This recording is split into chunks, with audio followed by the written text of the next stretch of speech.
So number one is that we need to realize that we are not becoming divine. We are already. We're remembering that we're already divine. We don't have to do anything. The illusion is separation. That is one of the biggest lies that we've been told. And there have been so many masters, so many gurus, so many people who have written books about it. The illusion of separation. This is top of remembering who we are and why we're here. Because this has been man's great search, right? And we want someone else to tell us why we're here. We want someone else to save us. We already know we are the ones who are going to save ourselves. And do we need saving? We are already whole. We are already part of the whole. So the illusion is separation between us and God, us and Source, us and our Creator, us and the infinite, limitless universe.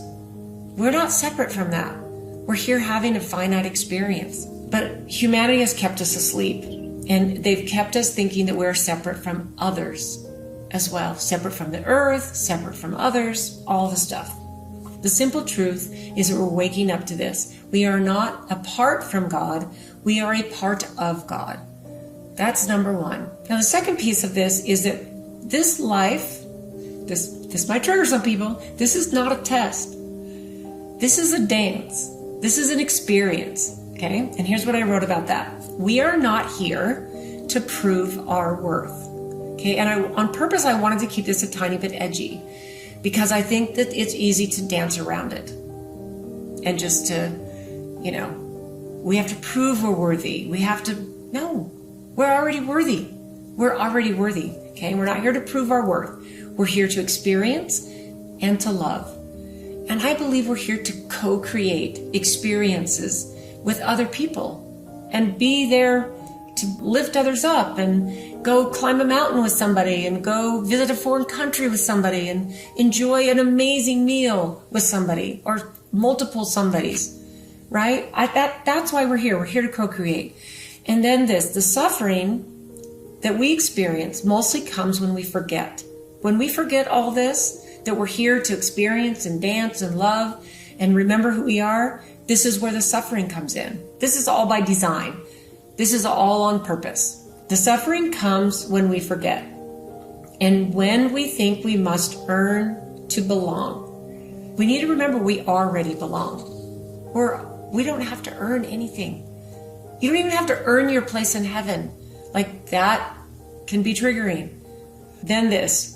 We have, and what I wrote here is longing. I wrote the word longing because I remember even as a child and then as a teenager and then as a young mother in my 20s and all the things I've experienced up to where I am now, there have been moments of deep longing to be better, do better, know more, have someone tell me what's the purpose of this and what's my next thing to do. And like we're longing for someone to tell us we belong. So here's what I wrote about that.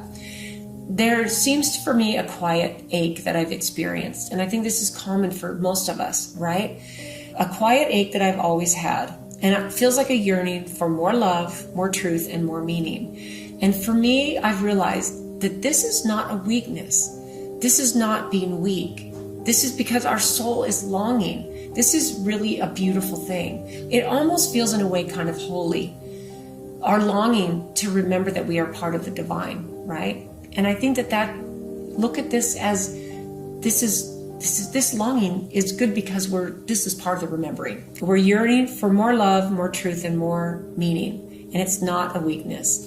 In a way, it's our soul that's pulling us toward, hey, remember who you are. And then this part, we need to remember that everything we encounter is like a mirror. If we encounter a situation that triggers us, a person who triggers us, this is a mirror reflection of who we are and where we are in this whole remembering game. The people we meet are not obstacles or even others. We need to remember they're not separate from us. Remember, separation is the illusion. Let all this stuff land with you because life and this experience not only gets easier, but you get to add to the collective awakening. Because then as the awakening happens for others that maybe are kind of coming along in their own awakening, then you get to show them what the remembering looks like and all of the unlearning.